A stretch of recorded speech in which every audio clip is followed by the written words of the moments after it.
In the third operation, we will be integrating tarot with the 12 zodiac signs of Western astrology. Again, like the first and second, there will also be narrative reading, card pairing, and elemental dignities. Before we talk about the third operation, let's review the first and second. Here's the OOTK so far. We open the four worlds, or cut the deck into four piles to represent IHVH, the tetragrammaton that spells out the name of God. And that God creates the four realms of life that express human existence. We also call upon the four elements and four directions and mimic the measures of divine creation. We go searching for the significator card, and that corresponding card pile tells us something about the area of life the querent should focus on right now. We read the topmost cards of each pile at our option, read through the framework of what that card pile means among the four worlds. The topmost card of the fire pile, for example, will indicate work or career or creative matters. Here, the significator card, the Queen of Swords, is in the V pile for air, so we know the area of focus is the external plane, the external self. This has to do with legacies, how we choose to be perceived by the public, our outer image. A significator card here can indicate something related to book writing and publishing, social activism, social media these days, or community involvement. We shift perspectives so the queen leads and we proceed with card counting, invoking the laws of divine creation, which can be expressed through numerology. We invoke mathematics as the ceremonial ritual for channeling divinity. The marked cards are taken out of the circle and will be read as a narrative. The remaining unmarked cards in the circle, or unaspected cards, are reserved aside at the practitioner's option for further study, but let's focus on the marked cards from the count.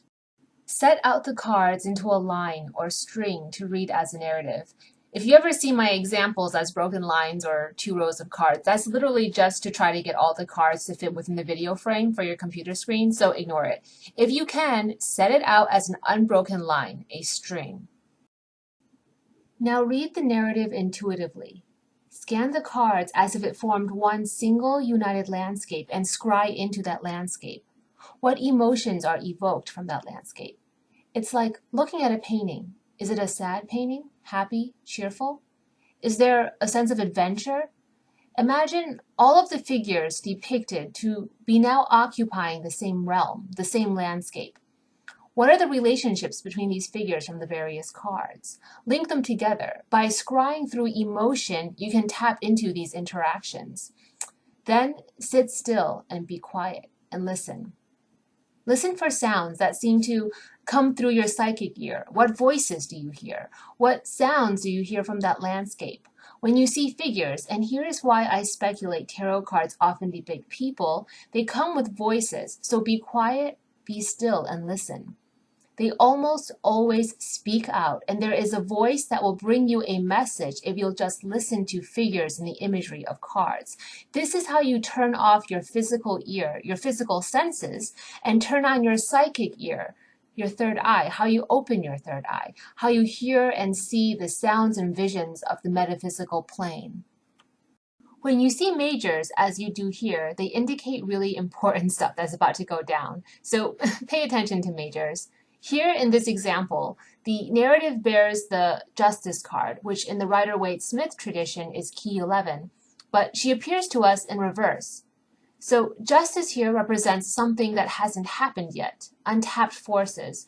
She represents something that's a possibility, that's something that might come. In astrology to tarot correspondences also, Justice is the zodiac sign Libra. Okay, now pair off the cards to remind yourself of the nonlinearity of life, space, and time. Card pairing compels us to re-examine the path and assess it for patterns. That's what elemental dignities is all about. So now assess the pairs. Here in this example, we have 2 pairs of empowering fire and air, reinforcing air, which is the element of the card pile the significator was in, the Queen of Swords, who also happens to be air. We then have a double or pair of earth, that's neutral. Read the 2 fire to air pairs carefully and note that the double earth indicates money transactions or earnings are being involved here. I like to read the astrological correspondences too. Note how the Six of Pentacles, for example, is Moon in Taurus, and the Eight of Pentacles is Sun in Virgo. Sun and Moon, both under Earth signs. When you're done, gather up all the narrative cards, set them aside, and let's take a peek at the unaspected cards. Unaspected cards was covered in that optional video from the first operation. Here, I'm setting all of them out in a big spread and then scanning them for patterns, for major arcana cards, and just filter your analysis of the unaspected cards through the Kabbalah if that philosophy makes sense to you, numerology, elemental dignities, astrology, and so on. Finally, done with the first operation. Now let's move on to the second. I gather up all the cards after the first operation, shuffle and cut once again, and set the cards out into the pattern of the 12 astrological houses. Then start the search for the significator card. Here, it's the Queen of Swords. Since she appeared in the air pile during the first operation, I'm going to start looking for her in the air houses here in the second operation. That's going to be houses 3, 7, and 11. And what would you know? The Queen was the very first card I came upon in House 3. Interestingly, House 3 relates to writing and communications, which reinforces the messages we got earlier from the first. Now I gather up all the cards, reserving only the card pile or astrological house the significator was in, then set the cards out into a narrative. Here you see 2 rows of cards, only because I couldn't get all of them to fit within the video frame, but yours should be a single unbroken line. Read the narrative intuitively again. Here, the final card in the narrative is the Tower. Let's say this is a reading for myself. The Tower is a warning that something I have devoted great effort to building will fall, but any disappointment or pain I feel about the fall and destruction is attributed to my own ego. If I am able to take a more humble, ascended look at the matter, I'll see that the destruction was for the better. The air pile from the first operation, air house in the second, the Queen of Swords herself being of air, all this shows a lot of pride, ego, ambition, and the quest for glory. The Tower card is a divine message cautioning of glory-seeking intentions that are driving the querent, a drive that might lead the querent astray if she isn't careful. Hence, the Tower is a caution to be mindful and to check your intentions. As if to reinforce that message, as we examine the card pairs, the Tower is paired with the Wheel of Fortune, the Sun card, a card of glories, is in reverse and paired with the Seven of Cups, the card of temptations. Also note the double sevens here, the Seven of Cups and the Seven of Pentacles. I know, that was quite a long review of what we just did, but it's important to reinforce what we've learned so far. After all, each operation builds on the preceding. Now we can talk about the third operation. We examine the factor of time here, represented by the 12 signs of the zodiac, which expresses the annual path of the sun. Pull out the spreadsheet for the 12 signs among your quick references. Like with the second operation practice, we'll be using this as a spread reference. Shuffle the deck, cut at your option, and begin distributing the cards into the 12 piles, just like the second operation, only now the 12 piles represent the 12 zodiac signs. Pause the video here and read pages 33 to 38 in your OOTK workbook. In fact, if I forgot to mention it earlier, you should have read every page up to this point to page 38. So if you haven't done that, please pause the video and do so now. As noted in the workbook, there are 2 ways to interpret the primary texts here. Case's approach, to put it bluntly, is easier, but beyond that, it also makes more rational sense to me. The second operation used houses to divine about space, and now we use the 12 signs to divine about time. Crowley, Mathers, and others seem to treat the third operation as a more traditional tarot reading, and the spread positions correspond with the meanings of the 12 zodiac signs, like the zodiac spread taught by renowned tarot writer Eden Gray. In this video lecture, we're going to teach Case's method and divine on time, but you can learn the 12-card reading method and other approaches to the tarot reading method in the workbook and also in my book, Holistic Tarot. Okay, now it's your turn. Using the spread reference guide, distribute the deck into the 12 card piles, just as you did for the second operation. Pause the video lecture as needed to complete your practice. The 12 card piles you've made correspond with the 12 positions of the zodiac signs. This tropical wheel represents the 4 seasons, the equinoxes, and the solstices. It represents the wheel of the year. Literally, I don't mean religious. I mean literally, this wheel represents the calendar year. Now, starting with the Aries position, the spring equinox, start sifting through the card piles for your significator card.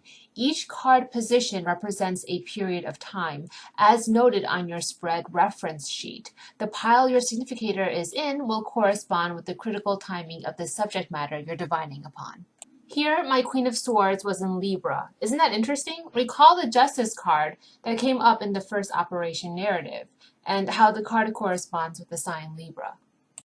Now take the significator's card pile, shift perspective, put your significator on top, and set aside all the other cards. We'll be reading this card pile as a narrative, and we'll also be doing a little bit of card pairing. Let's talk about the third operation narrative. I hope by now I've given you lots of ideas and tips for reading cards intuitively, especially these narratives. For the third operation, your narrative will tell you why this noted period of timing is critical.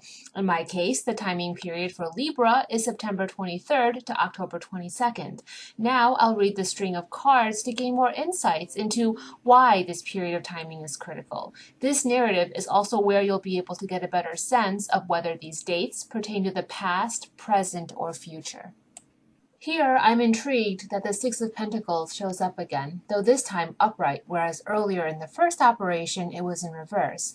Now the divinatory message is emphasizing the importance of activating the forces represented by this card.